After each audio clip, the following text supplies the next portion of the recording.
السلام علیکم۔ قرآن مجید کو اللہ تعالیٰ نے انسانوں کے لیے ہدایت کی کتاب بنا کر نازل کیا ہے۔ قرآن مجید کے ہدایت ہونے کی دو سطحیں ہیں۔ ایک سطح وہ ہے جس میں قرآن مجید اس دنیا کے بارے میں اللہ تعالیٰ کا منصوبہ بتاتا ہے۔ یہ بتاتا ہے کہ انسان اس دنیا میں امتحان کے لیے ہیں اور عنقریب ایک وقت آ رہا ہے جب یہ امتحان ختم ہوگا اور جو لوگ اس امتحان میں کامیاب ہوں گے انہیں جنت میں اور جو ناکام ہوں گے انہیں جہنم میں بھیجا جائے گا۔ پھر قرآن اس منزل تک پہنچنے کا راستہ بھی بتاتا ہے۔ یہ قرآن مجید کی نصیحت ہے، یہ اس کی یاد دہانی ہے، یہ اس کی ہدایت ہے، اور یہ اتنی سہل و آسان ہے کہ کوئی عامی ہو یا عارف، عالم ہو یا جاہل، عربی ہو یا عجمی، عورت ہو یا مرد، کوئی بھی شخص ہو، وہ قرآن مجید کو جب پڑھے گا تو اطمینان کے ساتھ وہ سمجھ لے گا، بغیر کسی مشکل کے وہ سمجھ لے گا کہ اس کے رب کا منصوبہ کیا ہے، اس کا رب اس سے کیا چاہتا ہے۔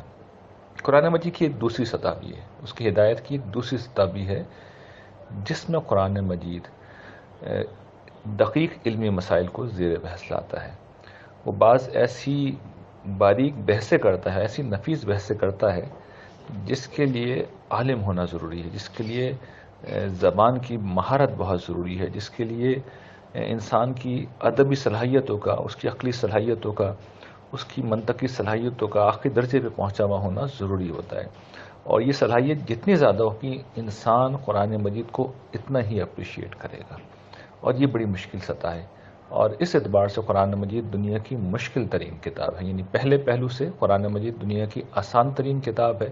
اور اس دوسرے پہلو سے قرآن مجید دنیا کی مشکل ترین کتاب ہے۔ بدقسمتی سے دور جدید میں جب لوگ قرآن مجید کی طرف آتے ہیں تو اس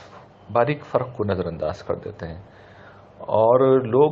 عام لوگ یعنی لوگوں سے مراد عام لوگ ہیں، وہ اپنے آپ کو تذکیر کی سطح تک محدود نہیں رکھتے، یا دہانی اور خدا کے منصوبے کو سمجھنے کی سطح تک محدود نہیں رکھتے، بلکہ اس سے ایک قدم آگے بڑھ کر جو بہت مشکل علمی بحثیں ہیں ان میں قدم رکھ دیتے ہیں، اور پھر پوری قوت کے ساتھ پبلک میں کھڑے ہو جاتے ہیں، اور اس کا نتیجہ یہ نکلتا ہے کہ پھر وہ بعض چیزیں، بعض نتائج بالکل غلط اخذ کرتے ہیں، لیکن پورے اعتماد کے ساتھ وہ پبلک میں نہ صرف گفتگو کرنا شروع کر دیتے ہیں بلکہ اس کی بنیاد پر وہ لوگوں کے حق و باطل کے اور ان کے صحیح و غلط ہونے کے فیصلے شروع کر دیتے ہیں۔ یعنی ان میں وہ بنیادی استعداد ہی نہیں ہوتی، بنیادی صلاحیت ہی نہیں ہوتی، اور اس کے بعد ان کا رویہ یہ ہوتا ہے۔ تو اس معاملے میں ہمیشہ محتاط رہنا چاہیے کہ اگر آپ ایک عام آدمی ہیں، عام آدمی سے مراد وہ ہے جس نے ایک عام عربی پڑھ رکھی ہے، جس نے قرآن مجید کو چاہے ترجمے سے 10,000 دفعہ پڑھ رکھا ہو، لیکن بہرحال ابھی اس نے وہ سطح حاصل نہیں کی ہے جہاں پر وہ زبان و ادب کے اسالیب کو سمجھتا ہو، جہاں پر وہ چیزوں کو اس گہرائی میں سمجھتے ہو جہاں پر علماء سمجھتے ہیں، محققین سمجھتے ہیں۔ تو پھر ایسے اگر انسان کے اندر استعداد نہیں ہے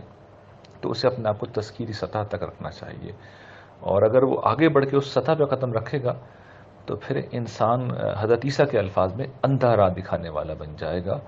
اور وہ خود بھی چیزوں کو غلط سمجھے گا اور دوسروں کو بھی پھر غلط سمجھائے گا۔